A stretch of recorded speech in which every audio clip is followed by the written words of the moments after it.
ਭਾਰਤੀ ਸੰਵਿਧਾਨ ਦੇ ਨਿਰਮਾਤਾ ਡਾਕਟਰ BR ਅੰਬੇਦਕਰ ਜੀ ਦਾ ਜਨਮ ਉਤਸਵ ਸਮੁੱਚੇ ਦੇਸ਼ ਭਰ ਦੇ ਵਿੱਚ ਬੜੀ ਹੀ ਸ਼ਰਧਾ ਅਤੇ ਉਤਸ਼ਾਹ ਦੇ ਨਾਲ ਮਨਾਇਆ ਜਾਂਦਾ ਹੈ। ਇਸ ਮੌਕੇ ਉੱਤੇ ਅਨੇਕਾਂ ਹੀ ਸਮਾਜ ਭਲਾਈ ਦੇ ਸਮਾਗਮ ਵੀ ਉਲੀਕੇ ਜਾਂਦੇ ਹਨ।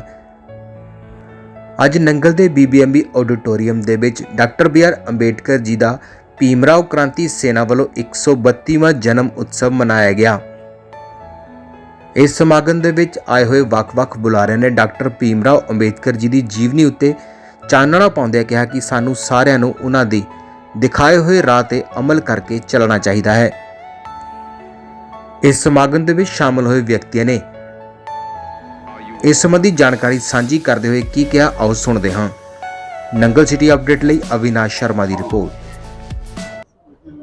जी सर, आज एक प्रोग्राम लिखा जा रहा है कि ਇਹ ਅੱਜ ਭੀਮਰਾਓ ਕ੍ਰਾਂਤੀ ਸੈਨਾ ਵੱਲੋਂ ਜਿਹੜਾ ਇਹ ਪ੍ਰੋਗਰਾਮ ਦਾ ਆਯੋਜਨ ਕੀਤਾ ਗਿਆ, ਜਿਹਦੇ ਵਿੱਚ ਬਾਬਾ ਸਾਹਿਬ ਡਾਕਟਰ ਭੀਮਰਾਓ ਅੰਬੇਦਕਰ ਜੀ ਦਾ ਜਿਹੜਾ ਜਨਮ ਦਿਵਸ ਅੱਜ ਇਸ BBMB ਆਡੀਟੋਰੀਅਮ ਦੇ ਵਿੱਚ ਮਨਾ ਰਹੇ ਹਾਂ।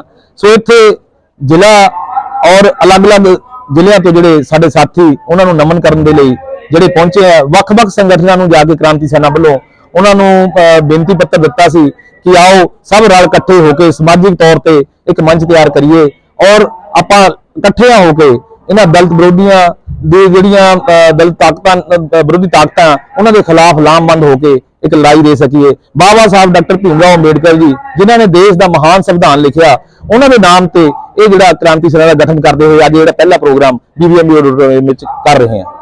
ਮੁੱਖ ਮਹਿਮਾਨ ਦੇ ਤੌਰ ਤੇ ਸਾਡੇ ਵਿਚਕਾਰ ਸਾਡੇ ਵਿਸ਼ੇਸ਼ ਰੂਪ ਤੇ ਮਤਲਬ ਜਿਹੜੇ ਮੁੱਖ ਮਹਿਮਾਨ ਉਹ ਸਮਾਜਿਕ ਦਲਿਤ ਸੰਗਠਨਾਂ ਤੋਂ, ਦਲਿਤ ਯੂਨੀਅਨਾਂ ਤੋਂ ਔਰ SCBC ਫੈਡਰੇਸ਼ਨਾਂ ਤੋਂ ਜਿਹੜੇ ਆਏ ਨੇ। ਸੋ ਅਸੀਂ ਵਿਸ਼ੇਸ਼ ਤੌਰ ਤੇ ਜਿਹੜੇ ਭਾਰਤੀ ਜੀ ਸਾਡੇ ਵਿੱਚ ਪਹੁੰਚੇ ਨੇ ਉਹਨਾਂ ਦਾ ਅਸੀਂ ਇੱਥੇ ਆਣ ਤੇ ਅੱਜ ਬਹੁਤ ਸਵਾਗਤ ਕੀਤਾ ਔਰ ਉਹ ਜਿਹੜੇ ਬਾਬਾ ਸਾਹਿਬ ਬਾਰੇ ਅੱਜ ਸਾਰੇ ਇਕੱਤਰਿਤ ਲੋਕਾਂ ਨੂੰ ਆਪਣੇ ਵਿਚਾਰਾਂ ਦੇ ਨਾਲ ਜਿਹੜਾ ਇੱਥੇ ਉਹਨਾਂ ਨੂੰ ਦੱਸਣਗੇ। ਔਰ ਮੈਂ ਆਸ ਕਰਦਾ ਹਾਂ ਕਿ ਕ੍ਰਾਂਤੀ ਸੈਨਾ ਦਾ ਇਹ ਜਿਹੜਾ ਸਾਰੇ ਜ਼ਿਲ੍ਹੇ ਦੇ ਵਿੱਚ ਔਰ ਨਾਲ ਦੇ ਲਾਗਲੇ ਜ਼ਿਲ੍ਹਿਆਂ ਦੇ ਵਿੱਚ ਜਿਹੜਾ ਭ੍ਰਮਣ ਕੀਤਾ ਗਿਆ, ਉਹਨਾਂ ਦੇ ਕੋਲ ਉਹਨਾਂ ਨੂੰ ਮਿਲਿਆ ਗਿਆ ਜਾ ਕੇ। ਸੋ ਮੈਨੂੰ ਲੱਗਦਾ ਹੈ ਕਿ ਜਿਹੜਾ ਅੱਜ ਸਾਡੇ ਨਿੱਕੇ ਸੱਦੇ ਦੇ ਸਾਰੀਆਂ ਯੂਨੀਅਨਾਂ, ਸੰਗਠਨ ਔਰ ਸਮਾਜਿਕ ਬੰਦੇ ਇੱਥੇ ਪਹੁੰਚੇ ਨੇ, ਸਾਨੂੰ ਲੱਗਦਾ ਹੈ ਕਿਤੇ ਨਾ ਕਿਤੇ ਜਿਹੜਾ ਕ੍ਰਾਂਤੀਕਾਰੀ ਕਦਮ ਚੱਕਿਆ ਸੀਗਾ ਉਹ ਸਫਲ ਹੁੰਦਾ ਦਿਖਾਈ ਦੇ ਰਿਹਾ।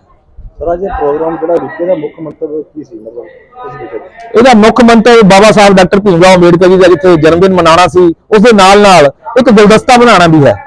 ਪਿਛਲੇ ਸਮਿਆਂ ਦੇ ਵਿੱਚ ਆਵਾਜ਼ ਬੁਲੰਦ ਹੁੰਦੀ ਰਹੀ ਹੈ ਕਿ ਬਾਬਾ ਸਾਹਿਬ ਡਾਕਟਰ ਭੀਮਰਾਓ ਅੰਬੇਦਕਰ ਜੀ ਨੂੰ ਰਵਿਦਾਸੀ ਸਮਾਜ ਜਾਂ ਵਾਲਮੀਕੀ ਸਮਾਜ ਜਿਹੜੇ ਇਹਨਾਂ ਨੂੰ ਆਪਣੇ ਰਹਿਬਰ ਦੀ ਤਰ੍ਹਾਂ ਮੰਨਦੇ ਹੋਏ ਇਹਨਾਂ ਨੂੰ ਯੂਨੀਅਨਾਂ ਦੇ ਵਿੱਚ ਜਾਂ ਧਾਰਮਿਕ ਸੰਸਥਾਵਾਂ ਵਿੱਚ ਲੈ ਕੇ ਚੱਲਦੇ ਨੇ।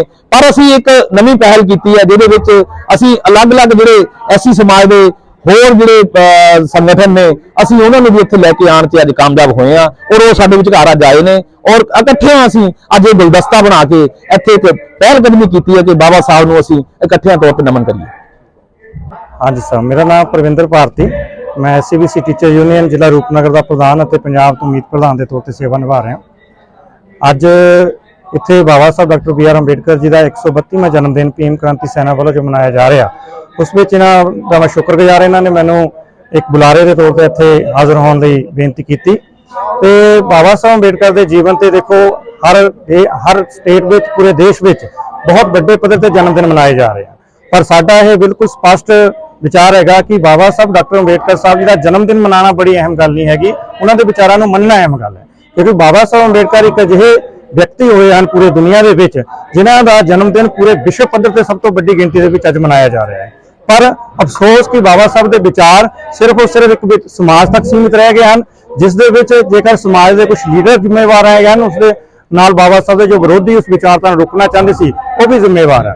ਪਰ ਤੁਸੀਂ ਦੇਖੋ ਕਿ ਅੱਜ ਅਸੀਂ ਸਿਲੇਬਸ ਦੇਖੀਏ, ਸਾਨੂੰ ਬਾਬਾ ਸਾਹਿਬ ਕਿਤੇ ਲੱਭੇ ਨਹੀਂ ਮਿਲਦੇ। ਅੱਜ ਅਸੀਂ ਕਿਤਾਬਾਂ ਦੇਖੀਏ, ਬਾਬਾ ਸਾਹਿਬ ਲੱਭੇ ਨਹੀਂ ਮਿਲਦੇ।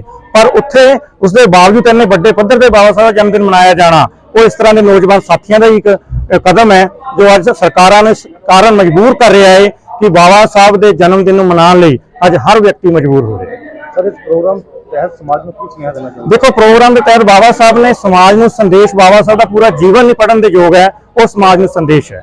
ਸਭ ਤੋਂ ਪਹਿਲਾ ਸੰਦੇਸ਼ ਇਸ ਪ੍ਰੋਗਰਾਮ ਦਾ ਇਹੀ ਹੈ ਕਿ ਸਾਨੂੰ ਬਾਬਾ ਸਾਹਿਬ ਬਾਰੇ ਉਹਨਾਂ ਵੱਲੋਂ ਲਿਖੀਆਂ ਗਈਆਂ ਕਿਤਾਬਾਂ ਸਾਨੂੰ ਪੜ੍ਹਨੀਆਂ ਚਾਹੀਦੀਆਂ ਹਨ। ਬਾਬਾ ਸਾਹਿਬ ਨੇ ਕਿਹਾ ਕਿ ਗਿਆਨ ਉਹ ਸ਼ੇਰਨੀ ਦਾ ਦੁੱਧ ਹੈ, ਜੋ ਪੀਏਗਾ ਉਹ ਹਾਰੇਗਾ।